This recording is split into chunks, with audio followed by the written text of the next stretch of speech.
মাত্র 2 মাসের প্রিপারেশনে এইচএসসিতে জিপিএ 5 অর্থাৎ A+ পাওয়া কোনো ব্যাপার না। কারণ আমি তোমাদের এখন এমন 5টা টিপসের কথা বলবো, যখন আমি ভিডিওটা করছি এখনো 2.5 মাসের সময় বেশি আছে, কিন্তু আমি বলবো 2 মাসেও এইচএসসিতে A+ গেইন করা যায়, শুধু এই 5টা টিপস ফলো করলেই হয়। নাম্বার 1, টেস্ট পরীক্ষা শেষ, সবাই একটু গা ছাড়া ভাব, কলেজ বন্ধ, বাসায় বসে থাকা, অলস সময় কাটানো, পড়াশোনা একদমই অফ। যে কারণে আমাদের আগে যে পড়াশোনা করেছি সেটা আমরা ভুলে যাই। এটা একদমই করা যাবে না। যদি অনলাইন কোনো কোর্স থাকে, কোনো কোচিং থাকে, তুমি যুক্ত হয়ে যাও, যাওয়া আসা করো, পড়াশোনার মধ্যে থাকো। তোমাকে কিন্তু এমনিতে কলেজে পিটাও পড়াশোনা করা যায় না, আর এখন তোমাকে একটু ধাক্কা না দিলে তুমি পড়াশোনা করবা না। আমি তাই বলবো, যদি পারো কোনো অনলাইন কোর্স, কোনো ইউটিউবে ফ্রি ভিডিও দেখো, অথবা কোনো অফলাইন কোনো টিচারের কাছে কোচিংয়ে, ক্লাসে, প্রাইভেটে অ্যাড হয়ে যাও। এটা তোমাকে অবশ্যই সবটা সময় একটু মোটিভেটেড রাখবে। নাম্বার 2, কলেজ জীবনে বহুত পড়াশোনা করেছো বা করনি, ফাঁকিবাজি করেছো, তোমাকে হয় ভালো স্টুডেন্ট বলে অথবা খারাপ স্টুডেন্ট বলে।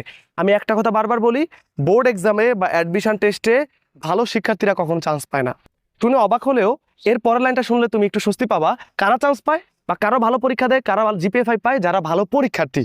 কথাটা কি? কথার অর্থ হলো একজন ভালো পরীক্ষার্থী পরীক্ষাটা ভালো দেওয়ার টেকনিক শিখে নেয়। দেখো, অনেক ভালো শিক্ষার্থী আছে যারা বইয়ে নিয়ে অনেক নলেজ আছে, অনেক পড়াশোনা করছে, কলেজে ভালো রেজাল্ট করছে, কিন্তু কিছু পরীক্ষার আগে সব প্রস্তুতি না গোছানোর কারণে, পরীক্ষার কিছু টেকনিক, টিপস বা চর্চা না রাখার কারণে সে কিন্তু পরীক্ষাটা ভালো দেয় না। সো একজন ভালো পরীক্ষার্থীর মধ্যে ভালো শিক্ষার্থী থাকতে পারে, ফাঁকিবাজ শিক্ষার্থী থাকতে পারে, বা এসএসসি পরীক্ষার আগে আবার এসএসসি পরীক্ষার আগে একটু মনোযোগী হয়ে ওঠা শিক্ষার্থীরাও থাকতে পারে। তাই এই শেষ কয়টা সময়ে বেশি বেশি মডেল টেস্ট সলভ করো, টেস্ট পেপার সলভ করো, পরীক্ষা দাও, এমসিকিউ সলভ করো। এরই মধ্য দিয়ে তুমি একটা ভালো পরীক্ষার্থী হয়ে ওঠো। ভালো পরীক্ষার্থী হলে তোমার জিপিএ 5 তুমি ছাড়া আর কেউ আটকাতে পারবে না। টিপ নাম্বার 3, দেখো, সব বিষয়ের গোছানো প্রস্তুতিই পারে তোমাকে এইচএসসিতে A+ এনে দিতে। একটা বিষয় খেয়াল করো, এইচএসসিতে ওভারঅল A+টা আসে কিন্তু তোমার ওভারঅল প্রিপারেশনের উপরে। ধরো তুমি বাংলা একটু খারাপ, বা ইংলিশে একটু খারাপ, বা আইসিটিতে কিছু কিছু চ্যাপ্টারে দুর্বলতা আছে, তুমি এই অপূর্ণ প্রস্তুতি নিয়ে কখনোই তুমি কি করবা না, পরীক্ষা হলে যাবা না। তোমার কাছে সময় আছে অন্তত 2 মাস, 1.5 মাস বা 1 মাসও অন্তত। তুমি যদি ভিডিওটা দেখো, তোমার ডেফিনেটলি সম্ভব সব বিষয়ের গোছানো প্রস্তুতি। তুমি যদি নোট না করে থাকো, যাই বন্ধুরা নোট করেছে ওর কাছ থেকে নোট কালেক্ট করো। ওরা যদি দরকার একটা আইসক্রিম খাওয়া, একটা ট্রিট দাও, তারপর ওর কাছ থেকে তুমি নোটটা কালেক্ট করে নাও। ওকে, কোনো বিষয় তোমার হচ্ছে যে একটু একটু কনসেপ্টটা বুঝতে ঝামেলা আছে, ইউটিউব ফ্রি ভিডিও দেখো বা কারো কাছে পড়তে যাও। 3 নাম্বার হচ্ছে, ধরো তুমি কোনো বিষয়ে একদম ভয় পাও, ধরোই নাই, ওই বিষয়টা সবার আগে ধরো রুটিন করে। তার মানে 3 নাম্বার টিপসে আমি একটা কথাই বললাম, সব বিষয়ের একটু গোছানো প্রস্তুতিগুলো তোমার সামনে থাকবে, নখদর্পণ থাকবে। এইভাবে প্রস্তুতি নিলে কনফিডেন্সটা অনেক বেশি গ্রো করবে, তুমি ডেফিনেটলি এইচএসসিতে A+ পাবা, ডেফিনেটলি। টিপ নাম্বার 4, যারা এইচএসসিতে A+ পায় প্রত্যেককে বিবেচনা করে দেখা গিয়েছে তারা এমসিকিউতে প্রায় 95% বা তার উপরে মার্কস রাখে। ক্লিয়ার? এখন আমরা যেটা করি, আমাদের পুরো এইচএসসি পিরিয়ডে আমরা হয়তো বোর্ড বই পড়ে চলে যাই, অন্য চ্যাপ্টারে যাই, আমাদের পরীক্ষা থাকে, পরীক্ষাগুলো দিয়ে যাই, কিন্তু কেউই আমরা বোর্ড বইয়ের লাইন টু লাইন কীভাবে এমসিকিউ গুলো হয়, বোর্ড বই শেষে এমসিকিউ গুলো সলভ করি না, কিংবা টেস্ট পেপার কিনে সেখানে যে এক গাদা এমসিকিউ সলভ করি না। এই 3 ভাবে তুমি যদি এমসিকিউ সলভ করো এবং এমসিকিউর উপর এক্সট্রা করে প্রেশার দাও, এমসিকিউতে যে কোনো পরীক্ষায় তুমি যদি 97%, 96% মার্কস রাখতে পারো, তুমি সৃজনশীলে একটু খারাপ করার কারণে, একটু কম লেখার কারণে যদি বিপর্যয় হয়ে যায় না, তারপরে তুমি A+টা পেয়ে যাবা। বিকজ তুমি এমসিকিউতে ফুল মার্কস রাখতে পেরেছো।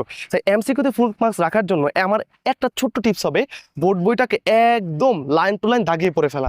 নাম্বার 5, কলেজ লাইফে আমরা কখনোই সবগুলো বিষয়ে ভালো করতে পারি না। আমরা এরকম অনেক শিক্ষার্থীকে আমি দেখেছি যে বাংলা ভালো, ইংলিশে ভালো, ফিজিক্সে ভালো, বা পরিণতিতে ভালো, বা অ্যাকাউন্টিংয়ে ভালো, কিন্তু সে না তোমার কোনোভাবে আইসিটিতে ভালো না।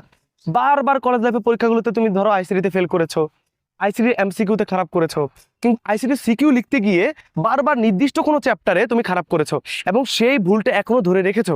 এই যে একটা প্রবণতা, এটা তোমাকে A+ পাওয়ার জন্য একটা হিন্ড্রেন্স হয়ে যাবে। আর আমি তাই বলবো, যেই বিষয় তোমার সবচেয়ে বেশি খারাপ, যে বিষয় তুমি ধরো A গ্রেড পাওয়ার যোগ্য না বা A+টা ছুটে যেতে পারে, সেই বিষয়টাতে এক্সট্রা কেয়ার করো।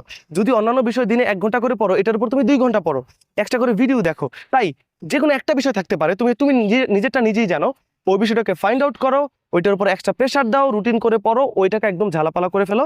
এরই মধ্য দিয়ে কিন্তু তুমি ডেফিনেটলি এইচএসসিতে A+ পেতে পারবা। এই শেষ 2 মাসে 1.5 মাসে প্রিপারেশন নিলেও সো এই 5টা টিপস ভালো লেগে থাকলে তুমি তোমার আইডিতে শেয়ার করে রাখো, কারণ তোমার পরীক্ষা যত ঘনিয়ে আসবে এই ভিডিওগুলো দেখলে কিন্তু তুমি একটু রিমাইন্ডার পাবা, এই ভিডিওটা তোমার কালেকশনে থাকবে। সো একটা আইডিতে শেয়ার করে রাখো।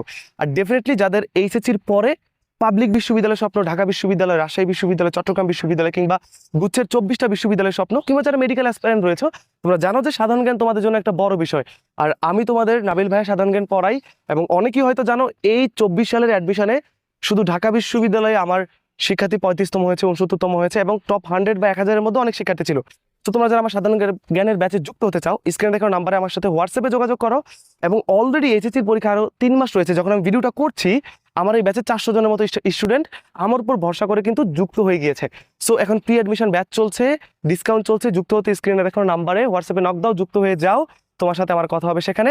সো এই 5টা টিপস ডেফিনেটলি তুমি ফলো করবে এখন থেকে, তুমি এইচএসসিতে একটা ভালো করতে পারবা। যদি টার্গেট থাকে A+, তুমি অবশ্যই গোল্ডেন পাবা, যদি টার্গেট থাকে A গ্রেড তুমি A+ পাবা। দেখা হবে পরবর্তী ভিডিওতে। Till then be safe, be well. বিদায় নিচ্ছি আমি নাবিল হাসান, শিক্ষার্থী, ঢাকা বিশ্ববিদ্যালয়।